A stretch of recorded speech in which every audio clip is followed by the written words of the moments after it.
જાઓ તો બહાર થતા નથી, બહાર કચરો એક પેનલ્ટી લાગી જાય, નથી નાખતા પેનલ્ટી લાગે. અહીંયા બી એવું શરૂ કરો, કેમ કે 500 રૂપિયા તમે હેલ્મેટના માટે આપો છો, કચરો નાખો.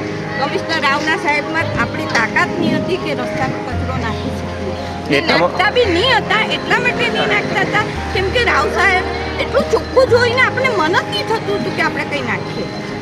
આ વસ્તુ હતી. થોડુંક ડિસિપ્લિન લોકોનામાં હોવું જોઈએ, હું એવું માનું છું.